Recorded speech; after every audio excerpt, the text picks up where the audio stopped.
আসসালামু আলাইকুম। সবাইকে স্বাগত জানাচ্ছি গ্লোবাল ভিউজে। আপনাদের সঙ্গে আছি আমি সুরভি দিবা। আজ জানাবো আন্তর্জাতিক গণমাধ্যমে আলোচিত সংবাদ ও বিশ্লেষণ। যুক্তরাষ্ট্র রাশিয়ার পতাকাবাহী একটি তেল ট্যাঙ্কার এবং ভেনেজুয়েলার সঙ্গে সংযুক্ত আরেকটি ট্যাঙ্কারও জব্দ করেছে, যা ট্রাম্প প্রশাসনের বিস্তৃত তেল নীতি ও নিষেধাজ্ঞা কার্যকরের অংশ হিসেবে দেখা হচ্ছে। মার্কিন কর্তৃপক্ষ জানায়, আন্তর্জাতিক জলসীমায় দীর্ঘ নজরদারি ও আইনি প্রক্রিয়ার পর কোস্টগার্ড ও সংশ্লিষ্ট সংস্থাগুলো এই অভিযান চালায়। জব্দ হওয়া ট্যাঙ্কারগুলোর একটি আগে ভিন্ন নামে চলাচল করত এবং পরবর্তী সময়ে রাশিয়ার পতাকা ব্যবহার শুরু করে। অপর ট্যাঙ্কারটি ভেনেজুয়েলার তেল পরিবহনের সঙ্গে যুক্ত বলে অভিযোগ, যা মার্কিন নিষেধাজ্ঞা এড়াতে ব্যবহৃত তথাকথিত শ্যাডো ফ্লিট এর অংশ হতে পারে। ওয়াশিংটনের দাবি, এই ধরনের জাহাজ বারবার পতাকা ও মালিকানা বদলে অবৈধভাবে তেল পরিবহন করে এবং নিষেধাজ্ঞার কার্যকারিতা নষ্ট করে। ট্রাম্প প্রশাসন ভেনেজুয়েলার ওপর চাপ বাড়াতে এবং বৈশ্বিক তেল সরবরাহে নিজেদের নিয়ন্ত্রণ জোরদার করতে এমন পদক্ষেপ নিচ্ছে বলে বিশ্লেষকদের মত। এরই ধারাবাহিকতায় যুক্তরাষ্ট্র ভেনেজুয়েলার সংরক্ষিত ও নিষেধাজ্ঞার আওতায় থাকা তেল বাজারে আনার উদ্যোগ নিয়েছে, যেখানে বিক্রির আয় কিভাবে ব্যবহৃত হবে তা নিয়ন্ত্রণ করার কথাও বলা হয়েছে। এই জব্দ অভিযান আন্তর্জাতিক অঙ্গনে তীব্র প্রতিক্রিয়া সৃষ্টি করেছে। রাশিয়া ও ভেনেজুয়েলা একে আন্তর্জাতিক আইন লঙ্ঘন হিসেবে আখ্যা দিয়ে নিন্দা জানিয়েছে এবং বলেছে এটি সমুদ্রপথে বাণিজ্যের স্বাধীনতাকে ক্ষুণ্ণ করে। অন্যদিকে যুক্তরাষ্ট্রের মিত্র কয়েকটি দেশ প্রকাশ্যে সতর্ক অবস্থান নিলেও পরোক্ষভাবে নিষেধাজ্ঞা প্রয়োগের যৌক্তিকতার কথা বলছে। জ্বালানি বাজারে এর প্রভাবও লক্ষণীয়। অনিশ্চয়তার কারণে তেলের দামে অস্থিরতা তৈরি হয়েছে এবং শিপিং খাতে ঝুঁকি বেড়েছে। সব মিলিয়ে রাশিয়া ও ভেনেজুয়েলার সঙ্গে যুক্ত ট্যাঙ্কার জব্দের ঘটনা ট্রাম্প প্রশাসনের তেল কেন্দ্রিক কৌশলের স্পষ্ট বহিঃপ্রকাশ। এটি একদিকে নিষেধাজ্ঞা কার্যকরের কঠোর বার্তা দিচ্ছে, অন্যদিকে বৈশ্বিক রাজনীতি ও জ্বালানি বাজারে নতুন উত্তেজনা যোগ করছে। শনিবার ভেনেজুয়েলার প্রেসিডেন্ট নিকোলাস মাদুরো ও তার স্ত্রীকে গোপনে তুলে নিয়ে যাওয়ার অভিযানে যুক্তরাষ্ট্র যে মাত্রার আকাশ আধিপত্য প্রদর্শন করেছে তা সাম্প্রতিক সময়ের সবচেয়ে নাটকীয় সামরিক অপারেশনগুলোর একটি হিসেবে বিবেচিত হচ্ছে। এই অভিযানে স্টেলথ ফাইটার জেট দিয়ে আকাশসীমা সম্পূর্ণ নিয়ন্ত্রণে রাখা হয়।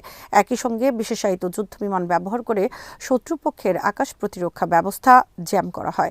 পুরো অভিযানের প্রতিটি ধাপকে সমর্থন দিতে আকাশে ছিল নজরদারি ড্রোন ও উপগ্রহ, যেগুলো থেকে সরাসরি কমান্ডারদের কাছে পৌঁছাচ্ছিল তাৎক্ষণিক গোয়েন্দা তথ্য। মার্কিন প্রতিরক্ষা দপ্তর উন্মুক্ত সূত্রের তথ্য এবং প্রতিরক্ষা শিল্প বিশ্লেষকদের মতে এটি ছিল প্রযুক্তি, সমন্বয় ও গতির এক অভূতপূর্ব প্রদর্শনী। অভিযানে ব্যবহৃত হয় বিভিন্ন ধরনের হেলিকপ্টার, আধুনিক ফাইটার জেট, আকাশের জ্বালানি সরবরাহকারী ট্যাঙ্কার বিমান এবং অত্যাধুনিক ড্রোন। এই সমন্বিত ব্যবস্থার মাধ্যমে যুক্তরাষ্ট্র দ্রুত আঘাত এনে ঝুঁকি কমিয়ে অভিযানের লক্ষ্য পূরণ করে। সামরিক বিশ্লেষকদের মতে এটি শুধু একটি রাজনৈতিক ও কৌশলগত বার্তাই নয়, বরং মার্কিন প্রতিরক্ষা শিল্পের জন্য একটি বড় সাফল্য, যেখানে বাস্তব পরিস্থিতিতে তাদের প্রযুক্তি কার্যকারিতা স্পষ্টভাবে তুলে ধরা হয়েছে।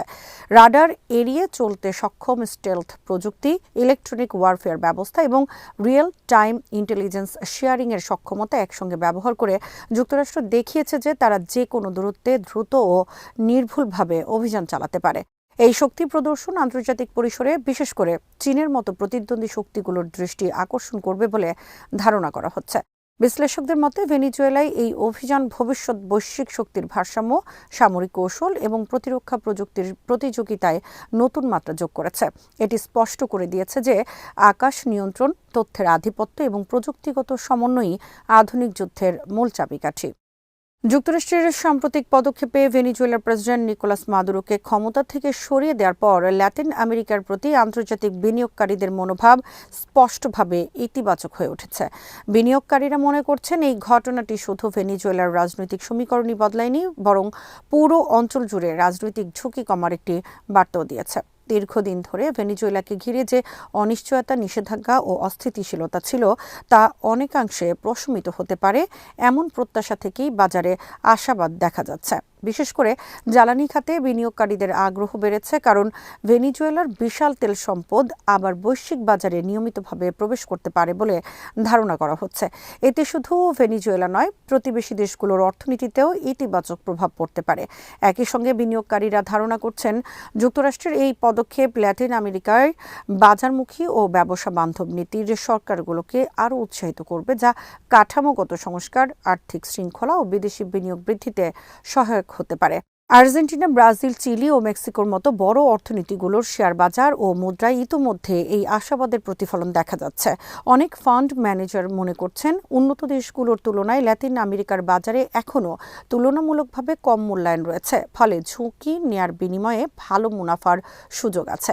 এছাড়া বৈশ্বিক সুদের হার ভবিষ্যতে কমতে শুরু করলে উদীয়মান বাজার হিসেবে এই অঞ্চল আরও আকর্ষণীয় হয়ে উঠতে পারে। তবে বিশ্লেষকরা সতর্ক করেছেন যে রাজনৈতিক স্থিতিশীলতা দীর্ঘমেয়াদে বজায় না থাকলে বা যুক্তরাষ্ট্রের ভূমিকাকে কেন্দ্র করে নতুন কোনো সংঘাত তৈরি হলে এই আশাবাদ দ্রুতই ক্ষীণ হতে পারে। তবু বর্তমান বাস্তবতায় বিনিয়োগকারীদের দৃষ্টিতে লাতিন আমেরিকা আবারও সম্ভাবনাময় একটি অঞ্চল হিসেবে সামনে চলে এসেছে।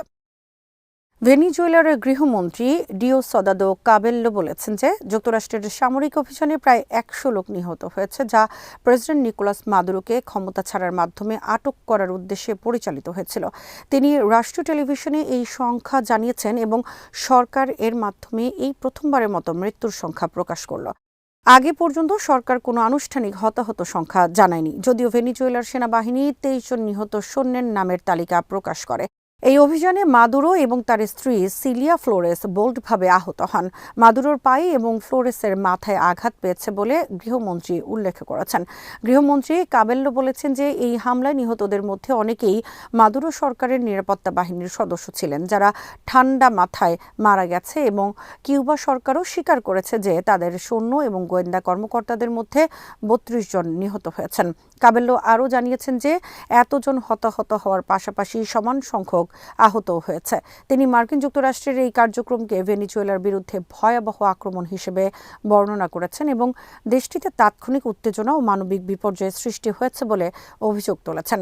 ভেনিজুয়েলার অন্তর্বর্তী সরকার ডেলসি রদ্রিগেজ মাদুরো এবং ফ্লোরেস সহ সমস্ত হতাহতদের স্মরণে শোক ঘোষণা করেছেন এবং জাতীয়ভাবে ১ সপ্তাহের শোক পালন করার ঘোষণা দিয়েছেন। এই বিতর্কিত মার্কিন অভিযানের পরে আন্তর্জাতিক পর্যায়ে উদ্বেগ ও প্রতিক্রিয়া দেখা দিয়েছে। বহু দেশ এবং সংগঠন এই ঘটনার নিন্দা জানিয়েছে এবং স্থিতিশীলতা ফিরিয়ে আনার আহ্বান জানিয়েছে। যুক্তরাষ্ট্রের কোন্দলগ্রস্ত ভেনিজুয়েলার জন্য পরিকল্পনা সম্পর্কে মার্কো রুবিও বলেছেন, ওয়াশিংটন একটি ৩ ধাপের কৌশল অনুসরণ করবে। প্রথমে স্থিতিশীলতা, এরপর পুনরুদ্ধার এবং শেষ পর্যন্ত একটি সামগ্রিক রূপান্তর নিশ্চিত করা। রয়টার্সকে রুবিও জানিয়েছেন যে মার্কিন নীতির প্রথম পর্যায়ে ভেনিজুয়েলাকে হানাহানি বা বিশৃঙ্খলার অধীনে যেতে দেওয়া হবে না, অর্থাৎ পরিস্থিতিকে নিয়ন্ত্রণে রাখা এবং অস্থিতিশীলতা রোধ করাই মূল উদ্দেশ্য। এই ধাপে মার্কিন বাহিনী কর্তৃক আটক করা হয়েছে দেশটির নেতা নিকোলাস মাদুরো এবং অর্থনৈতিক অবকাঠামো, বিশেষত তেলের বাজারে ব্যাপক নিয়ন্ত্রণ বজায় রাখা হবে। মার্কিন প্রশাসন এমন পদক্ষেপ নেবে যাতে ভূখণ্ডটির অচলাবস্থা এড়িয়ে দেশটি আবার চলাচলের সক্ষমতা পায়। পরের ধাপ পুনরুদ্ধার বা রিকভারি। এখানে রুবিও বলেছেন, অর্থনৈতিক এবং সামাজিক পুনর্গঠনের দিকে নজর দেওয়া হবে। আমেরিকান, পশ্চিমা এবং অন্যান্য বিদেশি কোম্পানিগুলোর জন্য ভেনিজুয়েলার বাজারে ন্যায্য প্রবেশাধিকার নিশ্চিত করা হবে। পাশাপাশি দেশটির বিরোধী পক্ষগুলোকে রিহ্যাবিলিটেট করা, সম্ভব হলে গ্রেফতার থেকে অব্যাহতি দেওয়া এবং নাগরিক সমাজ পুনর্গঠনের কার্যক্রম শুরু করা হবে।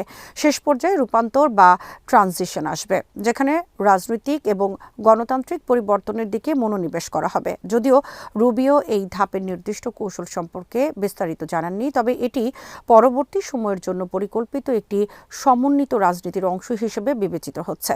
সব মিলিয়ে রুবিওর ভাষ্য অনুযায়ী এই ৩ ধাপের পরিকল্পনা ভেনিজুয়েলার ক্ষেত্রে স্থিতিশীলতা ফিরিয়ে আনা, পুনরুদ্ধার সাধন এবং এরপর রাজনৈতিক রূপান্তর নিশ্চিত করে দেশটিকে একটি স্বতন্ত্র ও স্থায়ী ব্যবস্থা প্রতিষ্ঠায় সহায়তা করবে। পাকিস্তান ও সৌদি আরব সম্প্রতি একটি সম্ভাব্য JF-17 jets for loan deal নিয়ে গোপন আলোচনায় আছে, যেখানে সৌদি আরবে পাকিস্তানের উপর থাকা প্রায় $2 বিলিয়ন মার্কিন ডলারের ঋণকে JF-17 যুদ্ধবিমান কেনার চুক্তিতে রূপান্তর করার প্রস্তাব উঠেছে। 2 পাকিস্তানি সূত্রের বরাত দিয়ে রয়টার্স জানিয়েছে যে এই আলোচনা দুদেশের সামরিক সহযোগিতা আরও গভীর করার একটি অংশ, যা 2025 সালের মধ্যে স্বাক্ষরিত ঐক্যবদ্ধ প্রতিরক্ষা চুক্তির একটি বাস্তব প্রয়োগ হতে পারে। সৌদি আরব দীর্ঘদিন ধরে পাকিস্তানকে আর্থিক সহায়তা প্রদান করে আসছে, বিশেষত মুদ্রানীতি ও ব্যালেন্স অফ পেমেন্ট চাপের সময়। 2018 সালে রিয়াদ কেয়ারকারে পাকিস্তানকে $6 বিলিয়ন প্যাকেজ দিয়েছিল, যার মধ্যে ছিল সেন্ট্রাল ব্যাংকে ডিপোজিট এবং তেল সরবরাহের জন্য ভাড়ায় অর্থ প্রদান। বর্তমান আলোচনার লক্ষ্য হচ্ছে ঋণকে সরাসরি প্রতিরক্ষা সামগ্রীর বিনিময়ে রূপান্তর করা, বিশেষত পাকিস্তানের তৈরি JF-17 থান্ডার যুদ্ধবিমান, যা চীন সহ যৌথভাবে উন্নত ও নির্মিত হয়। সূত্রগুলো বলছে আলোচনাগুলো মূলত JF-17 যুদ্ধবিমানের সরবরাহের উপরই কেন্দ্রিত, যদিও অন্যান্য সামরিক সরঞ্জামের বিকল্পগুলো বিবেচনায় রাখা হচ্ছে। মোট ডিলের মূল্য প্রায় $4 বিলিয়ন পর্যন্ত পৌঁছতে পারে, যার মধ্যে ওই $2 বিলিয়ন ঋণ রূপান্তরের পাশাপাশি আরও $2 বিলিয়ন অন্যান্য সামরিক সামগ্রী এবং সাপোর্ট সিস্টেমের জন্য ব্যয় হতে পারে। পাকিস্তানের বিমান বাহিনী প্রধান সাম্প্রতিক সৌদি সফরে দুই দেশের মধ্যে সামরিক সহযোগিতা বিষয়ে আলোচনায় অংশ নিয়েছেন, যা এই সম্ভাব্য চুক্তির গুরুত্বকে তুলে ধরে। এই আলোচনাগুলো এমন এক সময় সামনে এসেছে যখন পাকিস্তান গুরুতর আর্থিক চাপের মুখে রয়েছে এবং তার প্রতিরক্ষা শিল্পের মাধ্যমে অর্থনৈতিক স্থিতিশীলতা অর্জনের চেষ্টা করছে। অন্যদিকে সৌদি আরব মধ্যপ্রাচ্যে নিরাপত্তা অংশীদারিত্বের পুনর্মূল্যায়ন করছে, বিশেষত মার্কিন নিরাপত্তা কমিটমেন্টের ভবিষ্যৎ অনিশ্চয়তার প্রেক্ষাপটে। আজ এখানেই শেষ করছি। সবাই ভালো থাকুন, সুস্থ থাকুন আর দেখতে থাকুন বিডি ভিউজ। চ্যানেলটি ভালো লাগলে সাবস্ক্রাইব করুন। সংযুক্ত থাকুন আমাদের ফেসবুক পেজে। আল্লাহ হাফেজ।